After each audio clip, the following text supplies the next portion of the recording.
Olá, está no ar mais um Direito Sem Fronteiras. Hoje vamos discutir a legalidade, os aspectos éticos e as consequências de intervenções e bloqueios econômicos unilaterais contra países como Cuba, Irã, Rússia, Coreia do Norte, Venezuela, Bielorrússia, Síria, entre outros tantos. E vamos falar também sobre sanções e embargos internacionais decididos pela ONU. E esta discussão vai ser feita em duas etapas, em dois programas consecutivos. O primeiro você vai ver agora, o outro programa será na semana que vem. Para começar, vamos ver uma reportagem sobre o assunto. As sanções econômicas dos Estados Unidos a Cuba são as mais antigas e abrangentes da história. Começaram imediatamente depois da Revolução Cubana, em 1959.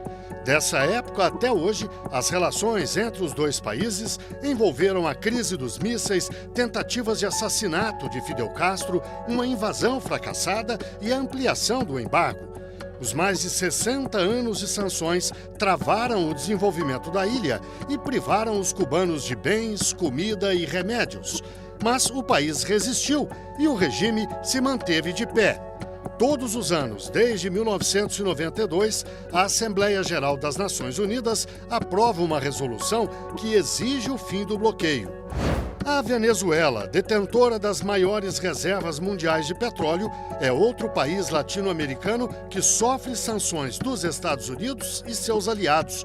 No último mês de outubro, parte das medidas foi suspensa depois que o governo de Nicolás Maduro fechou um acordo com a oposição para realizar eleições no país em 2024. Os Estados Unidos também comandam sanções de países ocidentais contra o Irã, não por acaso, outro grande produtor de petróleo. As medidas começaram em 1979, depois que o governo iraniano, apoiado pelos Estados Unidos então, foi derrubado pela Revolução dos Ayatolás. O governo estadunidense alega que tem razões democráticas e que tenta impedir o Irã de produzir armas nucleares. Os iranianos sempre afirmaram que o programa nuclear do país é pacífico. No caso da Rússia, as sanções sofridas pelo país começaram em 2014. A questão central é a disputa por influência no leste europeu. Os Estados Unidos e aliados tentam incluir a Ucrânia na OTAN, aliança militar do Ocidente, e a Rússia resiste. Em 2022, o exército russo invadiu a Ucrânia e tomou o controle da região conhecida como Donbass. A partir daí, além da grande ajuda militar à Ucrânia, o Ocidente ampliou fortemente as sanções à Rússia. As consequências foram muito menores do que os Estados Unidos e aliados esperavam, e os russos mantêm o território conquistado. E para falar deste assunto, eu converso online com José Augusto Fontoura Costa, doutor em Direito Internacional, Maurício Eichel, advogado especialista em Direito Internacional, e Vivian Rocha, doutora em Direito Internacional e Comparado. Ela é também ex-consultora da CEPAL, a Comissão Econômica para a América Latina e o Caribe. Muito obrigado a vocês três pela participação aqui no Direito Sem Fronteiras. Eu quero começar com uma pergunta para a doutora Vivian. Doutora Vivian, quando um bloqueio ou uma intervenção ou um embargo, qualquer coisa nesse gênero, é legítimo? Em que situações? E quando não é? Esses embargos, eles são legítimos quando eles afetem valores que são caros a esse Estado. Por exemplo, respeito a direitos humanos, ou então as questões democráticas, que se inserem nesse quadro amplo que são os direitos humanos. E aqui eu trago um exemplo até recente, que é a questão da Venezuela, o grande embargo que os Estados Unidos impôs contra a Venezuela sob a justificativa de violações a direitos humanos e a processos democráticos, e que agora, recentemente, foi retirado, em outubro de 2023, pelo prazo de 6 meses, em função das eleições que ocorrerão na Venezuela em breve. Doutor Maurício, eu peço a mesma avaliação do senhor. Quando um embargo, uma intervenção, um bloqueio, quando é legítimo, quando ele respeita a ética? Nós temos um fio jurídico que sempre tem que ser dosado. Quer dizer, o embargo existe, ele é uma ferramenta muitas vezes benéfica no sentido de não ser militar, quando ele é econômico, né? Ele pode ser semi-militar, ou seja, um bloqueio físico de uma região, e o grande elemento é, quando esse embargo é feito para fins de coibir um elemento significativo que pode afetar uma região, como, por exemplo, uma guerra, né? E ele não é legítimo quando ele é feito para fins de interesse exclusivamente econômicos, ou seja, que aquele país que está colocando um embargo num terceiro está fazendo isso simplesmente para conseguir ter uma vantagem econômica ou de dominação, seja ela cultural ou também no sentido de influência indevida, né? Então, assim, esse é o balizador. E, na realidade, é um ferramental que um Estado tem, mas ele tem sempre um conceito intervencionista, que, do ponto de vista jurídico, deve ser pesado. Eu quero ouvir a avaliação do Dr. Zé Augusto também. Quando o embargo é legítimo? Me parece que é possível pensar isso desde duas perspectivas. Uma dessas perspectivas é a perspectiva da finalidade deste embargo, ou desse bloqueio, ou dessa sanção econômica. Se a sua finalidade é uma finalidade em desconformidade com o direito internacional, por exemplo, para fazer com que o Estado que sofre um embargo realize alguma alteração interna, violando o princípio da não intervenção, a sua finalidade será já uma finalidade antiética.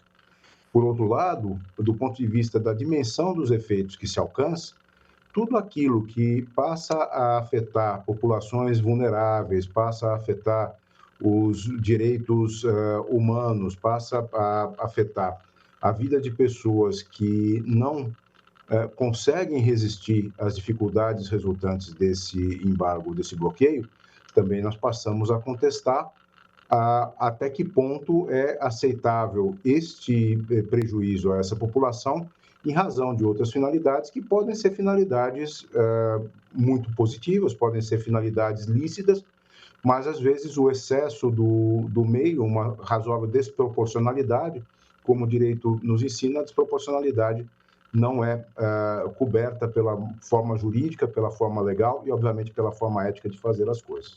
Acho que esse é um bom momento da gente falar de casos particulares. Eu pergunto à doutora Vivian, vamos tratar do caso de Cuba, por exemplo. Um bloqueio que vem desde o princípio da década de 1960, dura até os dias de hoje, e que não atingiu, até agora, o objetivo principal para o qual ele foi proposto, anunciado, decidido, que foi a decisão do governo dos Estados Unidos de derrubar o governo cubano por supostas violações de direitos humanos, por não respeitar princípios democráticos. Na prática, o povo cubano paga a conta e o regime continua de pé até hoje. Então, eu lhe pergunto, esse bloqueio, que avaliação a senhora faz? Ele respeita princípios éticos? O que a senhora nos diz? Ao falar desse bloqueio contra Cuba, é importante nós rememorarmos o contexto em que ele se deu, né? Era um contexto totalmente diferente dos dias de hoje. Era um contexto de Guerra Fria, em que haviam as duas potências, disputando influência ao redor do mundo. Temos que hoje em dia as coisas mudaram, estamos num mundo multipolar e que esse fim ao embargo, esse embargo a Cuba já não faz mais sentido. Primeiro, porque, como você mesmo pontuou, o regime continua o mesmo, né? Fidel Castro já se foi, mas o regime continua de pé. Segundo, nós temos também que Cuba reata relações com outros países, inclusive latino-americanos. E terceiro, a resolução da Assembleia Geral das Nações Unidas retira esse embargo a Cuba, ela é uma resolução não vinculante. Então, isso acaba não vinculando todos os estados, apenas tendo o efeito declaratório. Então, nós temos que analisar esse embargo em específico com o seu contexto, né, em que foi inserido, em que se deu e o contexto de hoje em dia. Eu peço a avaliação, doutor Maurício, o bloqueio a Cuba não funcionou, mas continua de pé. Qual é a razão real dele existir na avaliação do senhor? Olha, na realidade, é uma razão política e ideológica. E hoje, quer dizer, apesar, eu concordo que é um elemento antigo por razões pontuais, mas ele foi extremamente significativo. Nós tivemos a crise dos mísseis, quer dizer, a gente tem que enxergar que nós estamos vivendo hoje o que pode ser dito como uma terceira guerra mundial.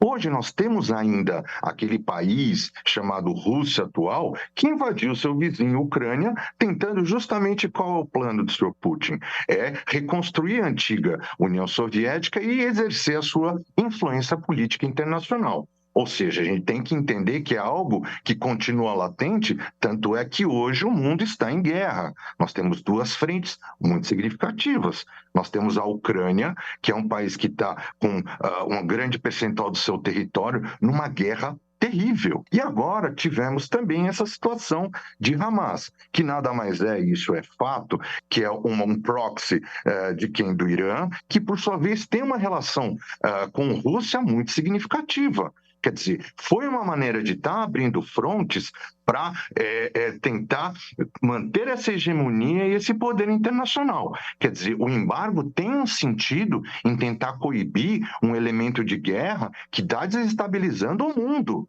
Hoje, o risco nuclear, e aqui eu faço menção muito bem de novo, a crise dos mísseis é real.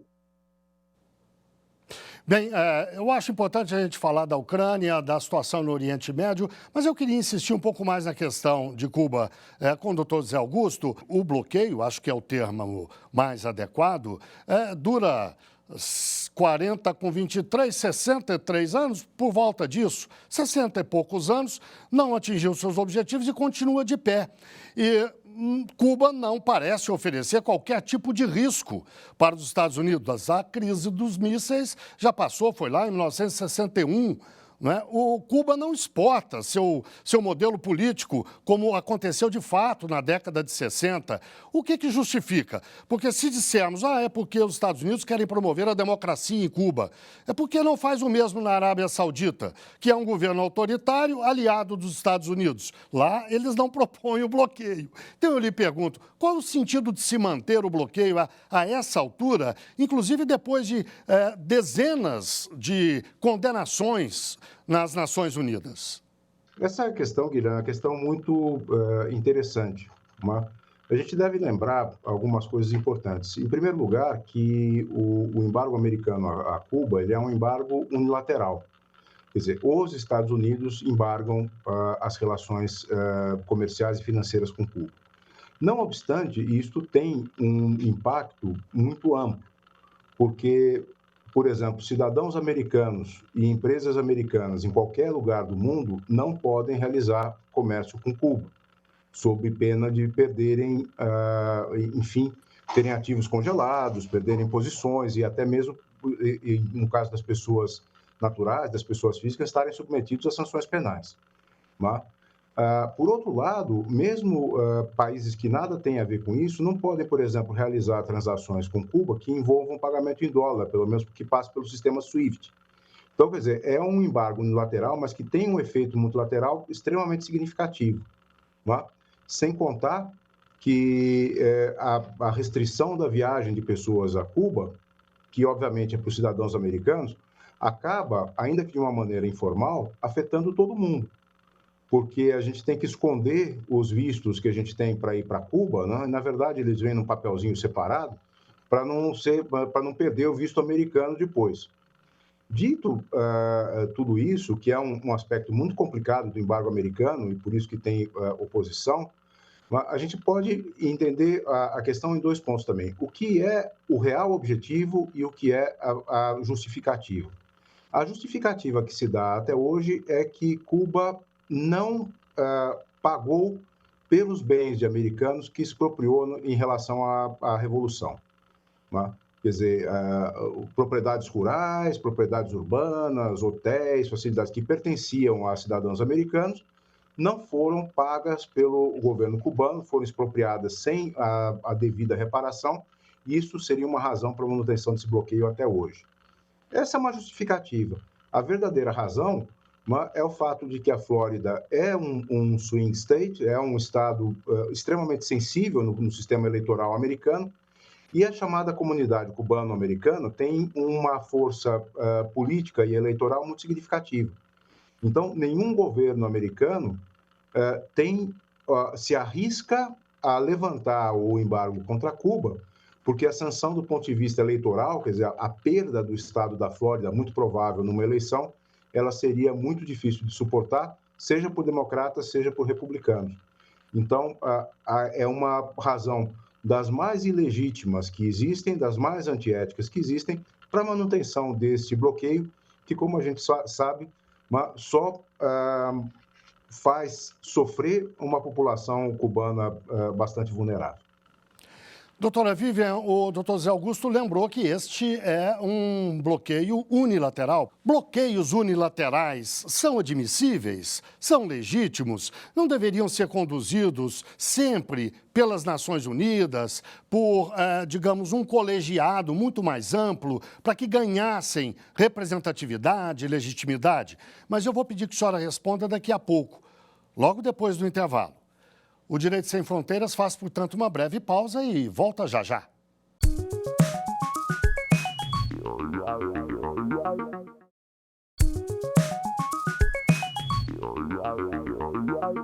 O Direito Sem Fronteiras está de volta. Hoje falamos sobre intervenções e bloqueios econômicos unilaterais contra países como Cuba, Irã, Rússia, Coreia do Norte, Venezuela. E vamos falar também sobre sanções e embargos internacionais decididos pela ONU. Os nossos entrevistados são José Augusto Fontoura Costa, doutor em Direito Internacional, Maurício Eichel, advogado especialista em Direito Internacional, e Vivian Rocha, doutora em Direito Internacional e Comparado, ex-consultora da CEPAL, a Comissão Econômica para a América Latina e o Caribe. Doutora Vivian, no bloco anterior eu deixei uma questão no ar para a senhora abordar agora. Eu lhe perguntei se bloqueios unilaterais têm legitimidade, se bloqueios deveriam ser sempre decididos por instituições como a ONU, serem sempre resultado de decisões coletivas e assembleias e não de um único país que se impõe pela força militar ou econômica. Qual é a avaliação da senhora? Bom, na minha avaliação, as medidas unilaterais, elas são legítimas sim, elas são manifestações claras da soberania estatal, né? Elas se diferem das sanções multilaterais, que são aquelas decididas, como você bem pontuou, por órgãos colegiados. Aqui, no caso, o órgão multilateral mais importante aqui do nosso sistema multilateral internacional, que seria a ONU, né? E no caso, segundo o artigo 41 da Carta da ONU, cabe ao Conselho de Segurança das Nações Unidas decidir sobre as medidas, né, sobre interrupção completa ou parcial das relações econômicas, sobre sanções militares, sobre sanções em relação a meios de comunicação, aéreos, postais, telegráficos. Então, cabe no plano multilateral, então, a este órgão decidir sobre as sanções. Mas aí a gente tem um problema, que seriam os membros permanentes do Conselho de Segurança das Nações Unidas que detêm o chamado poder de veto. E isso acaba trazendo um debate geopolítico dentro deste órgão jurídico do direito internacional, porque alguns países acabam se alinhando aos seus interesses próprios geopolíticos. E aqui, como exemplo, nós podemos trazer, por exemplo, a questão de que o professor, que o doutor Maurício acabou pontuando, a questão do Hamas, né?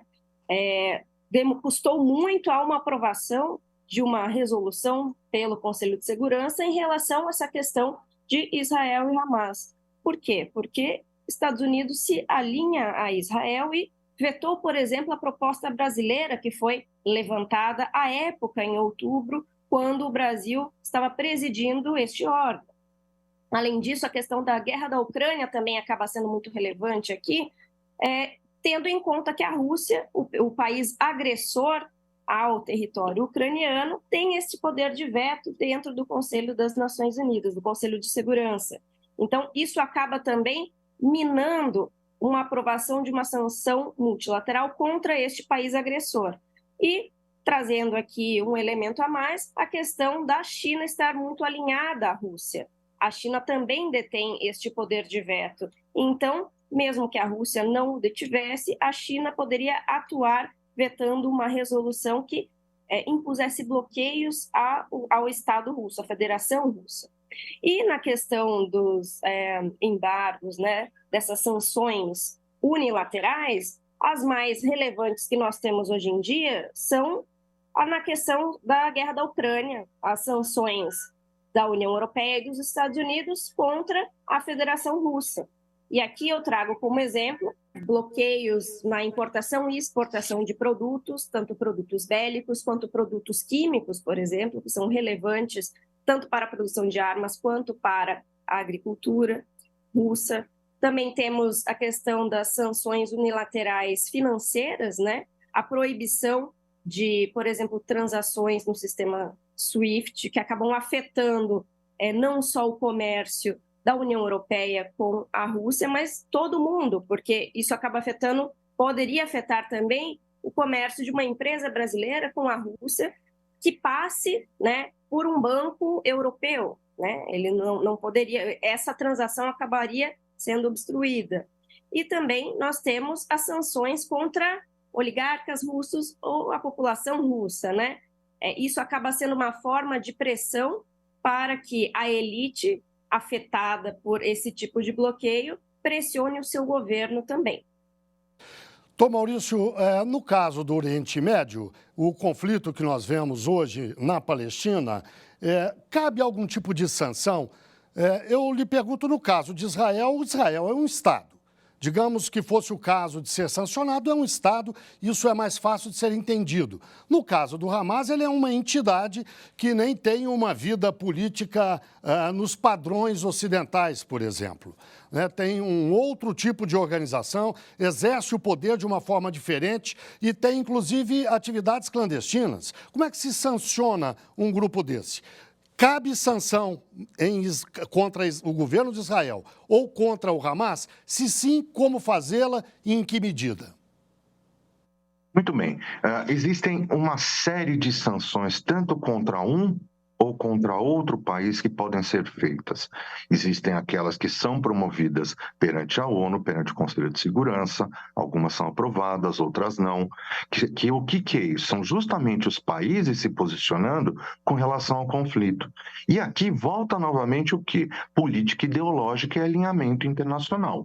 Nós temos os dois expoentes, hoje em dia, que continuam sendo, que é os Estados Unidos e a Rússia, né? Temos a China também, mas nesse momento quem está mais ativo são Estados Unidos e Rússia, e cada um deles segue uma linha diferente dentro de uma visão diferente e de um propósito diferente.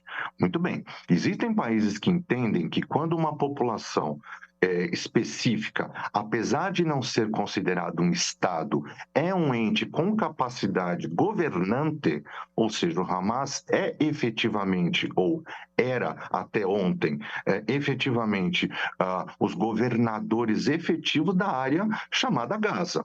Quer dizer, Gaza, aquela região histórica, tem um governo diferente da autoridade palestina, por isso tem autonomia.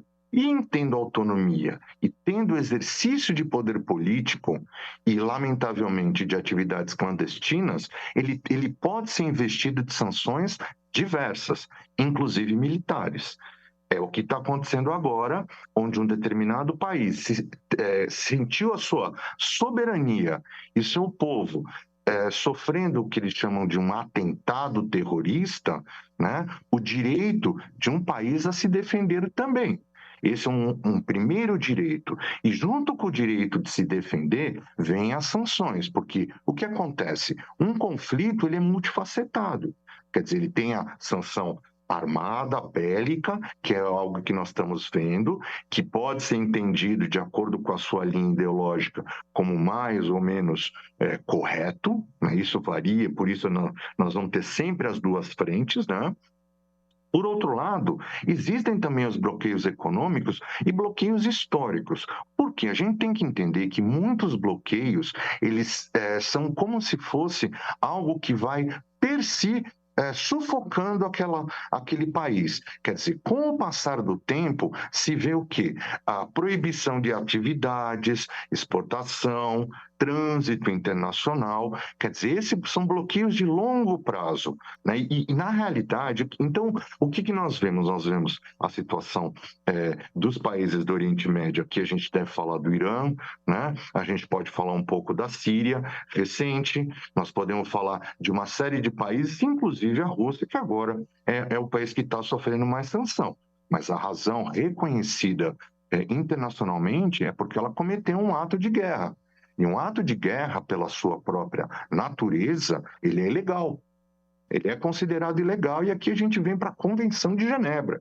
Quer dizer, é algo indiscutível. A geopolítica internacional, ela tem regras também. O direito internacional, ele tenta regular o quê? A proteção à população, o direito à vida, é o que está previsto lá. Quer dizer, aqui o elemento político ideológico, ele é inferior, ele teria que se submeter a esses entendimentos, e não é o que está ocorrendo. Quando não ocorre, aqueles países que percebem a ofensa a esses princípios de direito internacional, ele toma uma reação que entende justa. E a reação que eles entendem justa, e por acaso eu considero que é correta perante o direito internacional, é a intervenção em vários níveis. Aqui, no caso, os bloqueios econômicos que são verificados de uma maneira ampla. É o que acontece. Doutor Zé Augusto, e o direito internacional, como é que ele se aplica para a situação atual no Oriente Médio? A complexa situação jurídica, porque, na verdade, não estamos exatamente em face de um Estado, estamos em face de um outro tipo de sujeito internacional, e isto coloca várias questões a respeito do direito da guerra fora exatamente do seu lugar específico, né? Por exemplo, forças do Hamas, né, são equivalentes a milícias, não são necessariamente equivalentes a forças militares regulares, a menos, obviamente, que devidamente uniformizadas, em contextos de guerra convencional, o que acaba não acontecendo muito por ali.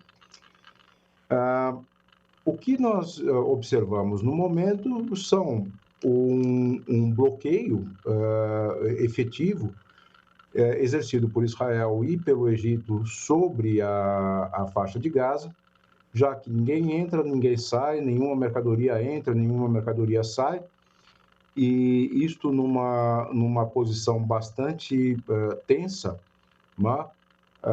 considerando os vários aspectos humanitários e aspectos militares da região. Então, a gente tem, sim, uma sanção que tem um objetivo econômico de derrubar o Hamas como liderança política em Gaza e de tornar a sua capacidade de organização de atividades ilícitas e atividades de natureza militar algo pouco relevante, com a destruição de equipamento, destruição dos túneis, ocupação de espaços, etc.